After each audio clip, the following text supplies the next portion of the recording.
Welcome to segment 2 of Citizens Forum, being filmed on Tuesday, May the 12th. Our guest in this segment is Laura Willoughby, and we're going to be talking about an upcoming event called the March Against Monsanto. The March Against Monsanto.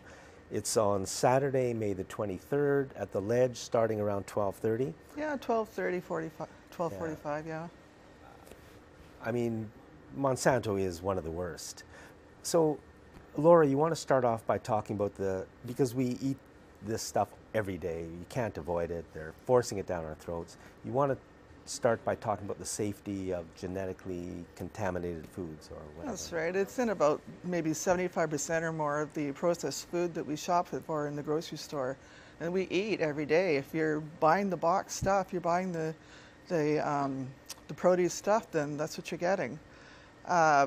First of all, when it comes down to the proponents of GMOs, the scientists and the people that are making their money off it, they'll tell you on one hand that, you know, it's perfectly safe, it's substantially the same as regular organic fare. You don't have to worry about eating it. It's really not much different, you know. And then on the other hand, they tell you that, well, we really feel that our man-made creation is so unique that it deserves a patent. So we want to patent it. So how can you say that one thing is substantially the same and unique enough to warrant a patent on the other hand? I mean, when a bug bites into a BT corn, a genetically modified corn, it dies. When it bites into a regular organic fare that's been around for thousands and thousands of years, forever, it doesn't. That's a substantial enough difference right there. So you mean genetically modified corn is made to include pesticide? It's made to create its own pesticide. And does it create its own pesticide? It most certainly does. It's been very effective. And so you mean, I guess I should know this, but when the bugs eat the corn, they die. That's right. And you see the people who are spraying their crops with this big gas mask on, spraying the crops that we eat on a regular basis, and we're supposed to not be worried about this? So they're spraying them, but plus the crop itself is... That's right. There are two different kinds of genetically modified plants. One that is created to produce its own pesticide, where the bug bites into it, it automatically dies. And the second one is created to withstand heavy dousings of Roundup, which is their primary chemical, is glyphosate. And the two are sold hand in hand by Monsanto. Monsanto sells the GMO seeds, and Monsanto sells the chemical Roundup that goes with them. You gotta love them. So, okay, I mean, personally, I don't think they're safe. I try to avoid them as much as possible. I wish they were labeled. I wish we didn't grow them. I wish they'd never been thought of. Me as well. The FDA's own biotechnology task force, the Food and Drug Administration, their own task force, their internal scientists that they rely on for criteria, have made numerous reports in the past about the unsafeness of these GMO products and the need for them to be tested properly before they're released to the general public. There was a letter written by the head honcho himself, the FDA, warning not to let the GMOs loose on the general public. There was a letter signed one time by 815 world scientists, all concerned. These is to the governments concerning genetically modified organisms, and they're listing their concerns about the hazards of GMOs to biodiversity, food safety, human animal consumption, just about everything. There have been so many hundreds of others, people and the scientists and so forth that have come forth since then, and there's no way on earth that there's been a consensus among the scientific institutions that GMOs are safe. There never has been. And yet here in Canada, the media doesn't report any of this, so we don't know about it or think about it too much, and the politicians allow them to stuff it down our throats. That's because North America is home to these GMO giants, you know, the ones that are making all the money off it. Monsanto, Dow Chemicals, Coca, there's just so many of them. The European companies or countries have, you know, smartened up, and they've clicked into what's going on, and there's bans and rules against GMOs in over 60 countries in the world. Here in North America, we don't even have laws showing mandatory labeling. We don't even know we're eating them. We do, people have always said, well, where's the science? How do you prove that GMOs are problems and that? Well, now, as of this year, we have the world-renowned WHO, the World Health Organization, has come straight out and said that glyphosate is a probable carcinogen. And glyphosate is the chemical that's sprayed on GMO crops. Exactly, the number one ingredient in Roundup, that's right. And so, it's not the clear-cut black and white that we're all waiting to hear that yes, it causes it, but if it probably does, and here we're using this all over the world, spraying it on the crops, digesting it every day. This is some really important scientists that we've been waiting to hear anyways. Yeah, we need, my thing is always the media. The media has to do a better job of telling us these truths because we've got to fix them up.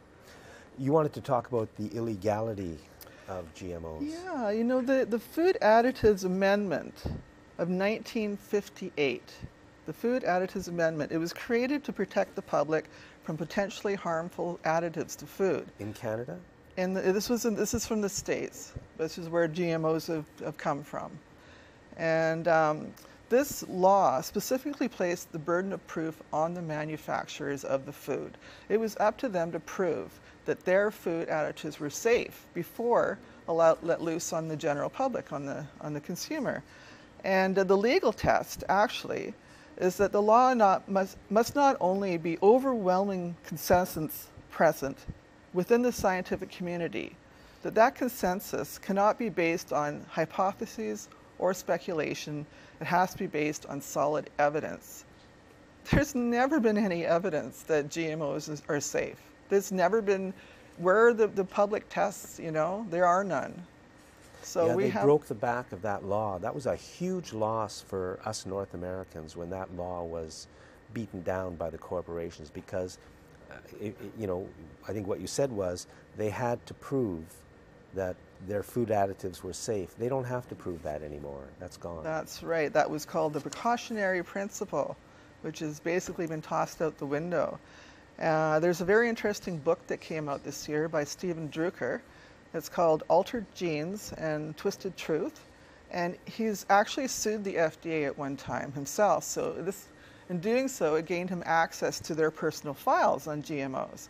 And that's how he learned about all the internal workings of their scientists themselves and all the paperwork and all the words that they had to say themselves on that GMOs should not be released for public consumption yet. It's a sad tale for our nation and for us. That's true, and if you think about it, GMOs were illegal in 1992 when they first came out. They never passed the testing required to be.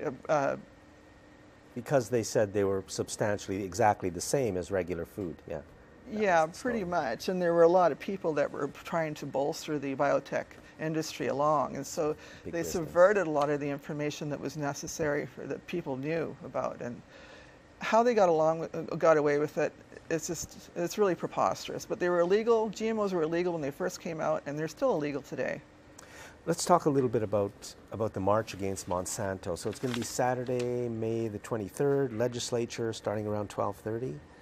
Yes, it will. I asked people to come at 12:30 in the past, and then I've been maybe sometimes 10 minutes late getting it started, and it's a long time to kind of wait around. So I'm asking people if you want to start gathering like 12:45-ish this time, and hopefully I'll try and get the show right on the road at 1 o'clock.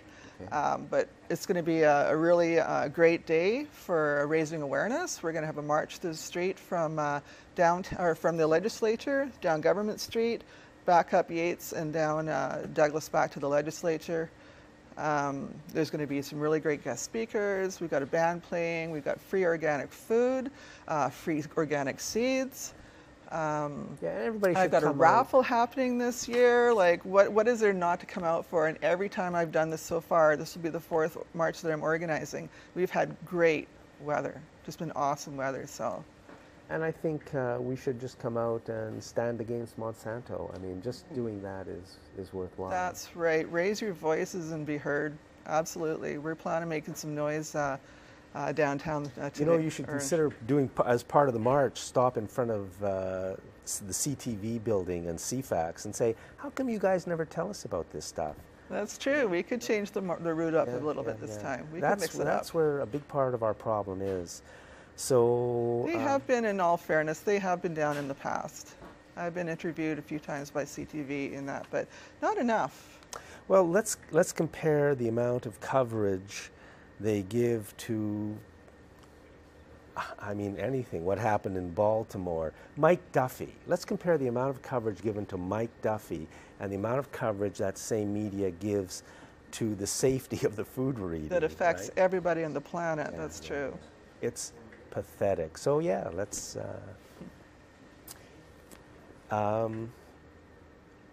I just want to say the state of Vermont, once again, has passed a law that will go into effect in July 2016, saying that no more, they will label genetically engineered foods.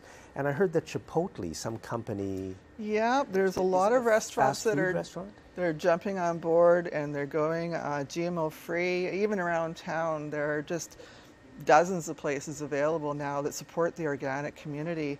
One at a time. Yeah, it's a growing trend, and it looks going to keep on growing. Thank you so much, and thank you especially for organizing the march for years. You should get a medal, maybe a Senate seat.